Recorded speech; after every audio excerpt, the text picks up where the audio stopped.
What's up, Tweener heads? Welcome back to another video, and today we have another pro interview with American Jamie Loeb. She is a former college player for the University of North Carolina, Chapel Hill, who won an NCAA title there, and she also just received an Oracle grant to help her along her journey on the professional tour. We got to sit down and talk to her about her transition from college level to pro level, as well as how she got started within the sport. We even got to talk about her rivalry with John McEnroe. Yes, the John McEnroe, so stay tuned for that.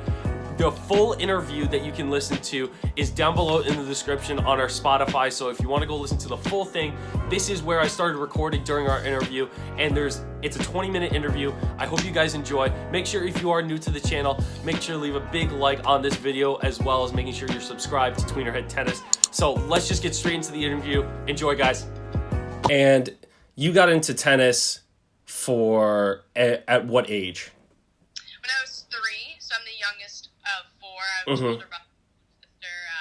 My sister Jenna is 9 years older than me. My brother Justin is 12 years older than me, and Jason is 15. Okay. 14 years older than me. Yeah. So I was kind of born into it from a young age. They all played, and they had a ping pong table when I was. Yeah.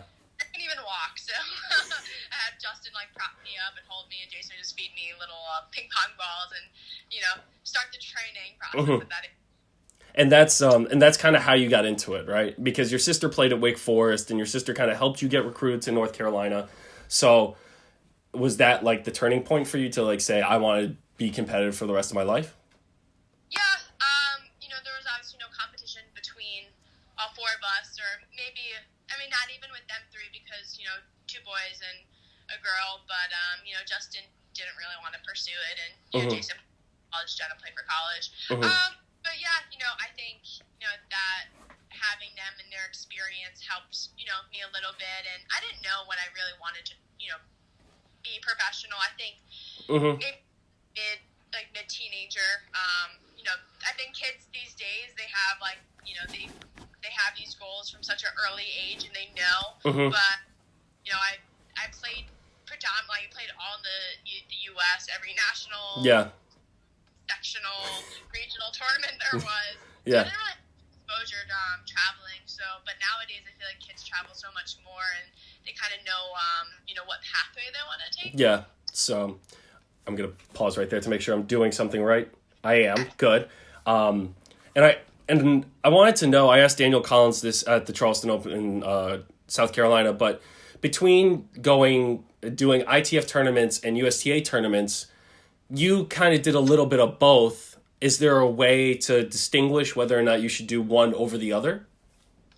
So I played a lot. I played every single sectional there was. My mom always had me playing those, even when I'm like, Mom, it's time to move on. Yeah. I'm like, okay. Now I'll play all the nationals, and I was just kind of like a late bloomer, I want to say, because I played all the ITFs in the States, and the only time I actually went outside of the country was, the first time I went outside of the country was for Junior Australian Open my senior year. So I played that, and 1 or 2 warm-ups before Wimbledon, and I played Wimbledon. So I think, obviously financially it's a lot of money, and my parents couldn't afford for me to travel everywhere, and it was pretty impressive. I was 30, I think. Yeah, my career high ITF. I'm playing basically in the States, so now it's different. A lot of kids travel, but like I said, it's costly, and if their kid is dominating everyone in the country and are the top player, then definitely should move to ITFs and exposure and experience against international players. I think tennis is one of the other sports that is very, I would say, more to play if you wanted to play competitively, especially getting into the higher levels, which is tough. But thankfully, Oracle was able to help you out in your journey because you just received a $100,000 check. And that, in a tennis player's mind, that can help you with a lot. What was that like to receive that kind of award? Yeah, I didn't expect it. I know, they have some requirements, and I thought, too old or not in it anymore. But, I'm really fortunate to have gotten that award. It just shows how much believe in me and, see potential. And because, I've been struggling a little bit up and down, and to have this, takes a lot of of pressure and weight off my shoulders. Yeah.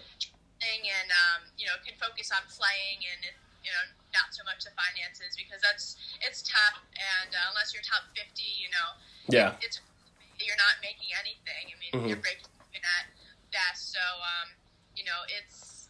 it's definitely going to help me, and, can help that money to coaches and, my training and traveling. And so it's definitely going to help a lot.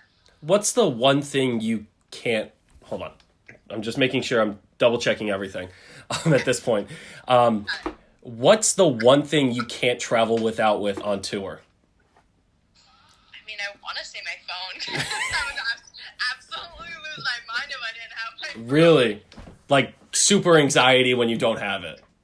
Yeah, no, I need my phone. I need my phone and a very heavy suitcase to fit all the things that I don't need in there. It seems like a lot of people can't go without any electronics now, especially on tour. And what was the other question I was going to ask? There was, oh God. I also wanted to ask you what your first impression was when coming onto the WTA Tour, because you dabbled in it a little bit when you were in college and a little bit in the ITF Junior. You got a taste of it. What was your first impression when you first went pro full-time? Lonely. And I still know it is. Yeah, I agree. It's very lonely. It's definitely lonely. I thought I knew. I'm like, okay, I can handle it. Like, I played some, pro tournaments before college, during college. I'm like, okay, I get it. But doing this, like, the pressure is different. I mean, this is your job. Like, if you're not winning, you're not making money. So it's a bit different. And in college, you're comfortable. You have everything paid for, all your resources. But now you got to do it on your own. So, I think just, learning about my body, learning about myself, and, trying to make myself happy as much as I can. Sometimes a struggle. Most of a struggle. But, just learning a lot about myself, and also playing the places I've been to. I've been to some really good places. I'm going to Japan next week, and not everyone can say. Yeah, exactly. Not everyone has the leisure to do that, so I got to appreciate what I'm doing. That's awesome. I like that, because I feel like when you travel so much and when you get lonely, I feel like a lot of people just see one side of it. Because how many times do you travel with your coach? Half. Okay. So, so 6 months out of the year, you're traveling by yourself. Yeah. Wow. So, and do you find that making relationships or friendships on tour is a lot easier then, or a lot harder because you're traveling alone? It depends. I mean, I have a close group of, friends on tour, and also, I'm very fortunate to go to UNC because most of my best friends, they're all my teammates are my best friends. So, talk to them. Actually, we all got together this past weekend.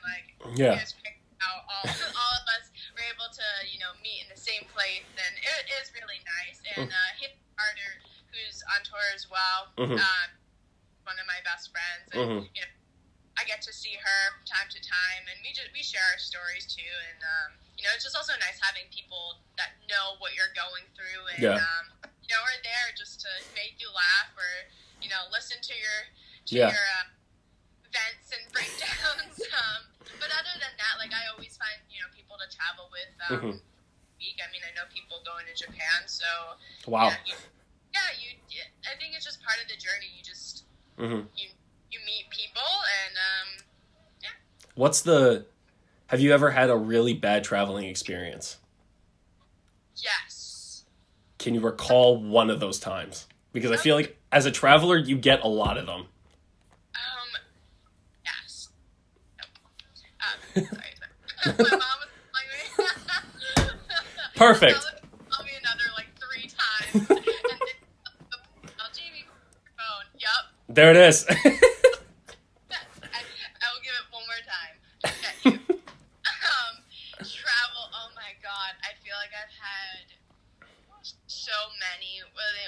One time they lost my bag and they couldn't find it for 3 days, and then I luckily I was coming home in between tournaments, and it ended. My coach ended up picking it up at LaGuardia. No one could track my bag. Yeah. I would because it was American and one airline, and no one could find it, and then I asked my coach, I'm like, because he he lived closer. I'm like, can you just see if it's there? He literally went and picked up my bag at LaGuardia. Someone could have taken it.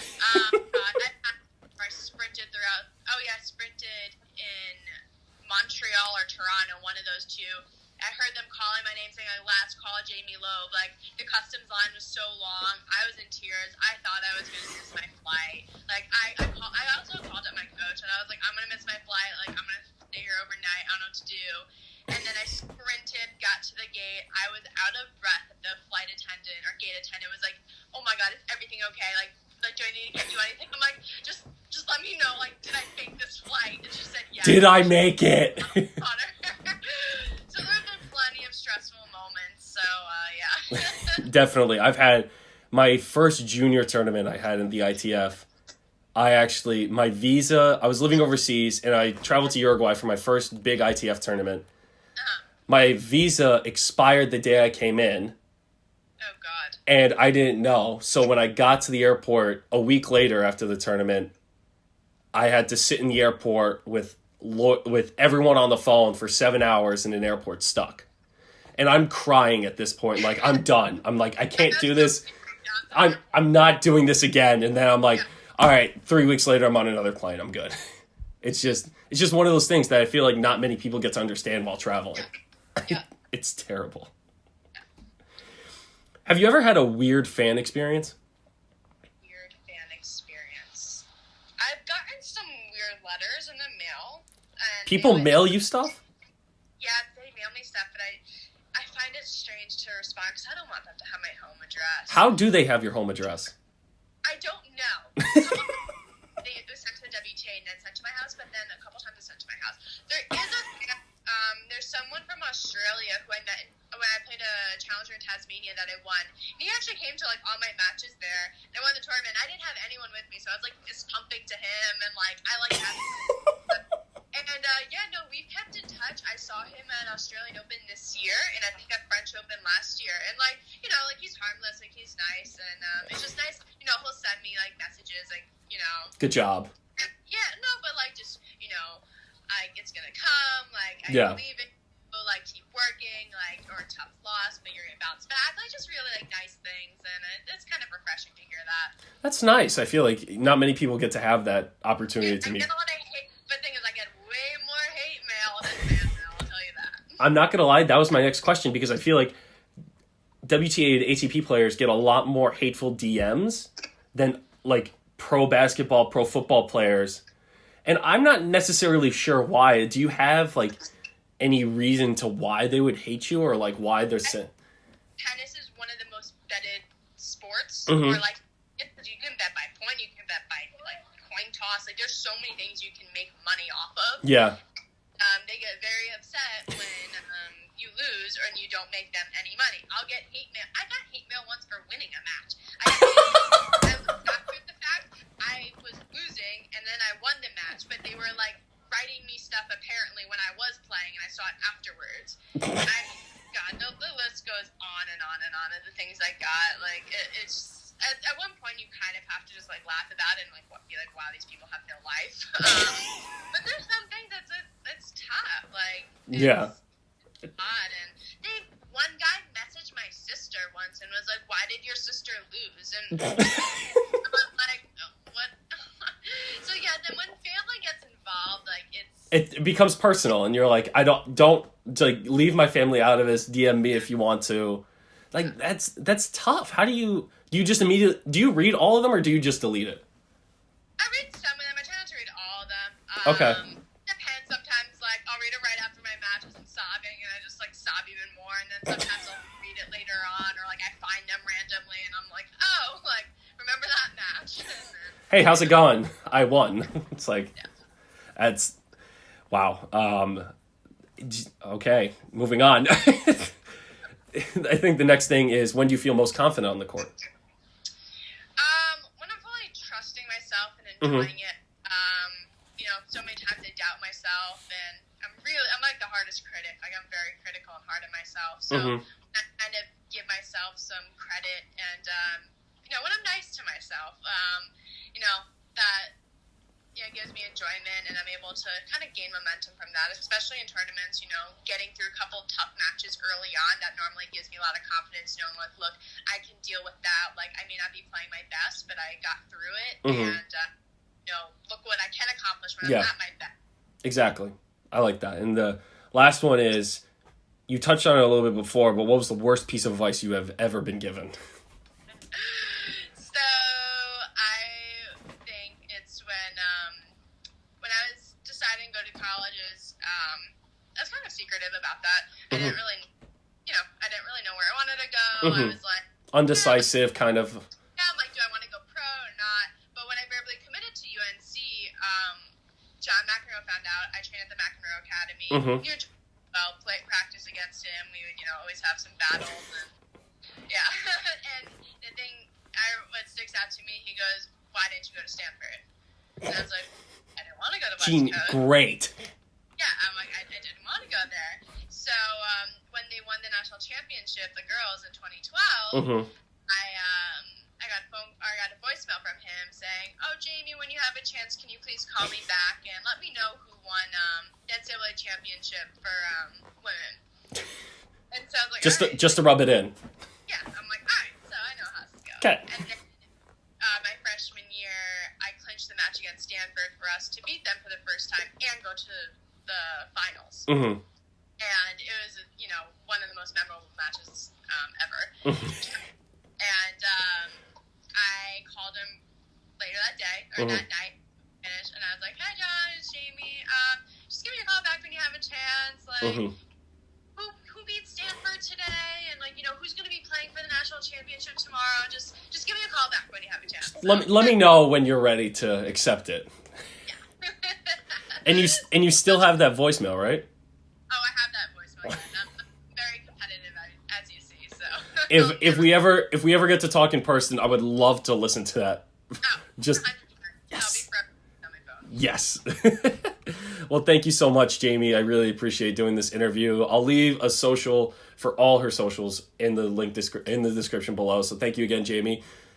Follow her. Definitely check her out. Good luck to you in Japan. I really appreciate it for the interview. Thanks. I appreciate it. Thanks, Jamie. Bye-bye. Bye.